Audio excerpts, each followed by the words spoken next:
Hey minions, welcome to Crank It Up. I'm Jim Price, and on this segment of Action Awareness, I wanted to talk about an action of the elves, Helping Hands. Many Smash Up players are divided on the Munchkin expansion because of monsters and treasures, but I wanted to feature the elves because they are an intriguing faction that is insulated from the aforementioned new mechanics. I hope this is a segment that gives more players exposure to the Munchkin expansion, since I believe it is still worth owning, despite not actually liking monsters and treasures. If you've never played the elves, their theme is to help other players to help themselves. This requires the elven player to use unconventional tactics to win, and elves generally do better with more players in order to spread their bonuses around.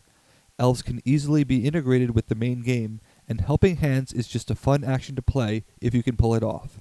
The card allows you, as a basis scoring, to increase another player's power there while decreasing your own. If you manage to support the winner, you will get one of their VPs from the base, but you must have a minion there in order to play the card. With this card, winning a base is suddenly no longer your number one goal. There are many situations where this can be useful, particularly when you are already losing on a base. When teaching Smash Up to new players, I often talk about what I call the art of second place, knowing when and how to obtain second place on a base, since competing for every base may leave you minion starved. As a weak faction in the traditional sense, the elves require a non-traditional strategy, and Helping Hands is key to that. Most bases have a 2-point drop-off between first and second place. These are not the bases you will want to use Helping Hands.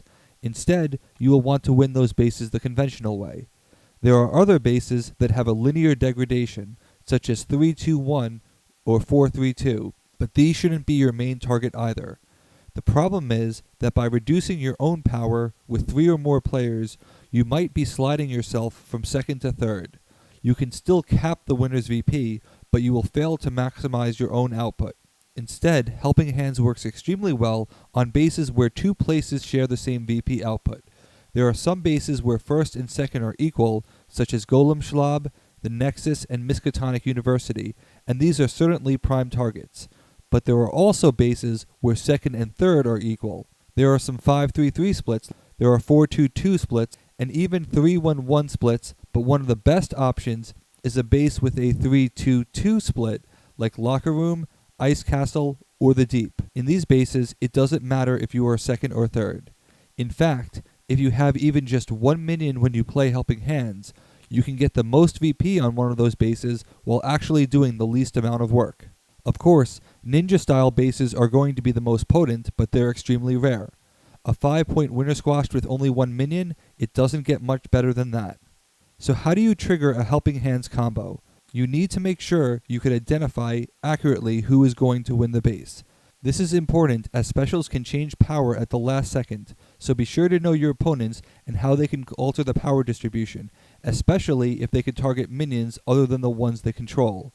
You can pad the lead by playing a card such as Pumping Iron and picking the same minion as the opposing player. This can yield +5 power at most and at least 3 power if a different minion is picked.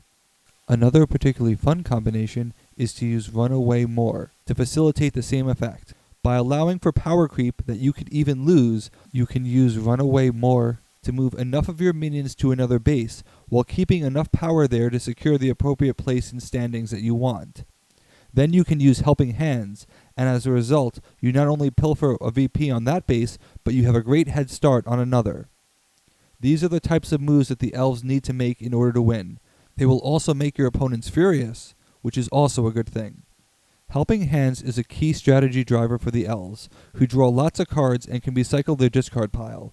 To be used most effectively, you may want to consider keeping your discard pile as light as possible while drawing cards to get the appropriate actions, keeping your minions on the various bases. The more you can force your opponent to use their best cards to win a base, only to snipe their victory points, the better you will be able to win bases on your own. If you play the elves correctly, you should be able to use this card twice in a game. Hopefully you won't need to. The great thing about Helping Hands is that when used correctly, it's going to be memorable, particularly if your opponent doesn't know about the card. Do you have any particularly memorable uses for the card? Let me know in the comments. That's it for this week. Thanks for watching. Be sure to like and subscribe. Let's shut it down.